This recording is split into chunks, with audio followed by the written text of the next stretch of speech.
Let us look at St. Paul. పరిశుద్ధుడైన పౌలుని చూసినట్లయితే What did God tell him in the beginning of his conversion? అతడు మారు మనసు పొందినటువంటి తొలిటి దినాల్లో దేవుడు అతనితో ఏం చెప్తా ఉన్నారు? The book of Acts, అపోస్తుల కార్యములు 26th chapter 26వ అధ్యాయం and verse 18. 18వ వచనము. Paul did not forget what Jesus told him. పౌలు దేవుడు అతనికి చెప్పిన సంగతిని అతను మర్చిపోలేదు. He was addressing the king. అతడు ఆ రాజుకు ఆ విషయాలన్నింటినీ కూడా చెప్తూ ఉన్నాడు. What was he telling, narrating? ఏమని చెప్తా ఉన్నాడు ఇక్కడ? Yeah, only the word of God. దేవుని వాక్యాన్ని మాత్రమే చెప్తూ 18th verse. 18వ వచనము. నీవు నన్ను చూచి ఉన్న సంగతిని గూర్చియు నేను నీకు కనబడబోవు సంగతిని గూర్చియు నిన్ను పరిచారకుని గాను సాక్షిని గాను నియమించుటకై కనబడి ఉన్నాను. నీవు లేచి నీ పాదములు మోపి నిలువుము. నేను ఈ ప్రజల వలన అన్యజనుల వలనను హాని కలగకుండా నిన్ను కాపాడేదను. What exactly Jesus said? యేసుక్రీస్తు అతనితో ఏమని స్పష్టంగా చెప్పారు? He was narrating the same thing. అదే విషయాన్ని తను మళ్ళీ చెప్తా ఉన్నాడు. To bring the people out of darkness into the light. చీకటిలో నుండి వెలుగులోనికి నువ్వు ప్రజలను తీసుకొస్తావు. సాతాను అధికారం నుండి దేవుని వైపునకు తిరిగి And to give forgiveness for their sins. అదే రీతిగా నా యందలి విశ్వాసం చేత పాప క్షమాపణ అనేది. So Paul also treasured all these words in his heart. మరి పౌలు కూడా తన హృదయంలో ఈ విషయాలన్నిటిని కూడా భద్రం చేసుకున్నాడు. That was the secret of Paul's life. అది పౌలు యొక్క జీవిత రహస్యము. If you preserve, if you ponder over the mighty things of God and the mighty word of God, దేవుని యొక్క అద్భుత కార్యములను ఆ యొక్క అద్భుతమైన వాక్యమును నువ్వు భద్రపరుచుకున్నట్టయితే then your heart reacts properly. అప్పుడు నీ హృదయం అనేది సరిగ్గా స్పందిస్తుంది. The heart is always mischievous. హృదయము అన్నిటికంటే కూడా అది మోసకరంగా. We see even in the first book of the Bible, అది మనము ఆ మొదటి ఆ గ్రంథంలోనే చూడగలుగుతాం. Genesis 6th chapter ఆది కాండము 6వ అధ్యాయము and verse 5. 5వ వచనము. God saw the heart so evil. నరుల చెడుతనము భూమి మీద గొప్పదనియు వారి హృదయం యొక్క తలంపులలోని ఊహ అంతయు ఎల్లప్పుడూ కేవలం చెడ్డదనియు. Always wicked. అన్ని వేళలా హృదయం అనేది ఎంతో చెడ్డగా ఉంది. Something will come out in your heart. నీ హృదయంలో ఏదో ఒకటి వస్తూ ఉంటుంది.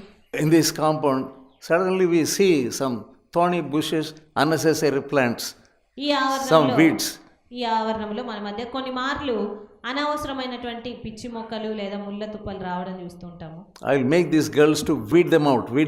అప్పుడు నేను ఈ అమ్మాయిలను అవన్నీ పీకేయడానికి చెప్తూ ఉంటాను. Then the compound appears pleasantly. అప్పుడు మాత్రమే ఈ ఆవరణం అనేది ఎంతో మంచిగా ఆహ్లాదకరంగా ఉంటుంది. Think about your heart. మరి నీ హృదయ పరిస్థితిని God has given you a pleasant heart. దేవుడు నీకు ఒక మంచిదైనటువంటి హృదయాన్ని ఇచ్చాడు. But something is sprouting, something is coming up. కానీ ఏదో ఒకటి మొలుస్తూ ఉంది నీలో. What is that? ఏంటిది అది? Always the negative things will come up. అన్ని వేళలా వ్యతిరేకమైనటువంటివి నీలో నుంచి వస్తాయి. What wrong that girl has done to me? ఆ అమ్మాయి నా ఎడల ఏ తప్పు చేసింది? I cannot have anything to do with her. మరి అలాంటప్పుడు ఆమెతో నేను ఇంకా ఏమి చేయను. That is coming up in your heart. అలాంటి విషయాలు నీ హృదయంలో That is like a thorny bush. అది ఒక ముళ్ళ తుప్పలాగుంది. What you must do? మరి అలాంటప్పుడు ఏం చేయాలి? By the help of the Holy Spirit, root it out. పరిశుద్ధాత్ముని సహాయంతో దాన్ని పెరికి వేయి. Then only the Spirit of God will move in your heart pleasantly. అప్పుడు మాత్రమే పరిశుద్ధాత్ముడు నీలో సంతోషంగా సంచరించగలుగుతాడు. And the Holy Spirit will give you harmony in your heart. పరిశుద్ధాత్ముడు నీ హృదయంలో సమాధానాన్ని ఇస్తాడు. Jeremiah 17th chapter and verse 9. ఇర్మియా గ్రంథము 17వ అధ్యాయం 9వ వచనం. The heart is deceitful always. హృదయము అన్నిటికంటే మోసకరమైనది. You are carrying your deceitful heart always on you. అన్ని వేళలా నీ మోసకరమైన హృదయాన్ని నీతో మోసుకుంటున్నావు. That's why negative thoughts are coming into your heart. అందుకొరకే నీ హృదయంలోనికి ఆ యొక్క వ్యతిరేక తలంపులు వస్తా ఉన్నాయి. Luke 1st chapter లూకా సువార్త 1వ అధ్యాయం and verse 49. 49వ వచనము. సర్వశక్తిమంతుడు నాకు గొప్ప కార్యములు చేసెను కనుక ఇది మొదలుకొని అన్ని తరముల వారు నన్ను ధన్యురాలని అందరు. Great God has done great things in her life. సర్వశక్తిమంతుడు అయినటువంటి దేవుడు ఆమె జీవితంలో గొప్ప కార్యాలు చేశాడు. But Israelites, they did not keep their heart properly. కానీ ఇశ్రాయేలీయులు తమ హృదయాల్ని సరిగ్గా పెట్టుకోలేదు.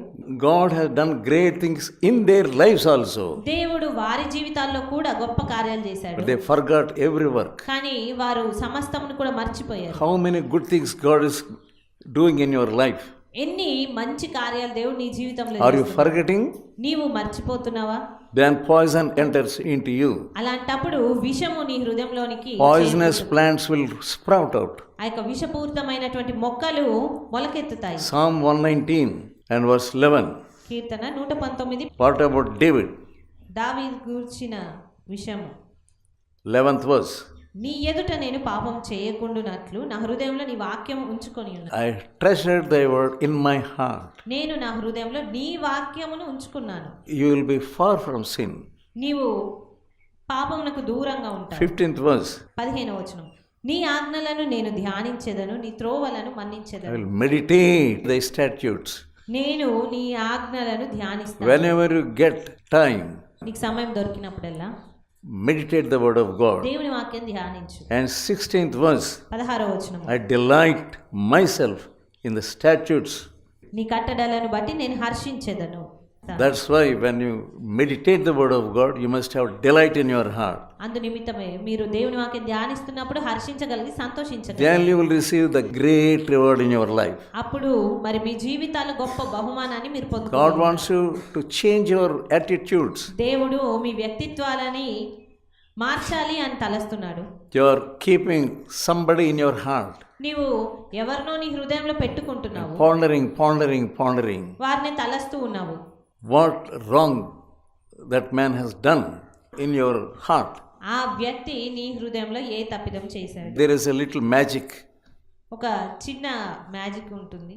that Lord God told me in the middle of the night about 2:30. దేవుడు ఆ యొక్క రాత్రికాల సమయం 2:30 You take out a paper, A4 size paper, ఒక A4 సైజ్ పేపర్ తీసుకున్నాను. make it half. మీరు A4 సైజ్ పేపర్ తీసుకొని దాన్ని సగం చేయండి. First half, ఆ మొదటి సగంలో you draw your heart మీ హృదయాన్ని వేయండి. and draw also that person with whom you are pondering always. అదే రీతిగా నువ్వు తలంచుకుంటూ ఉన్నటువంటి వ్యక్తి యొక్క హృదయాన్ని కూడా వేయండి. A big person. ఒక పెద్ద వ్యక్తి. So draw that person also. ఆ వ్యక్తిని కూడా వేయండి, గీయండి.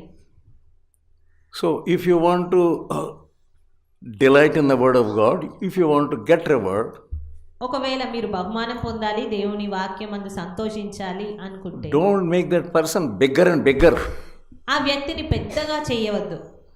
Reduce that person.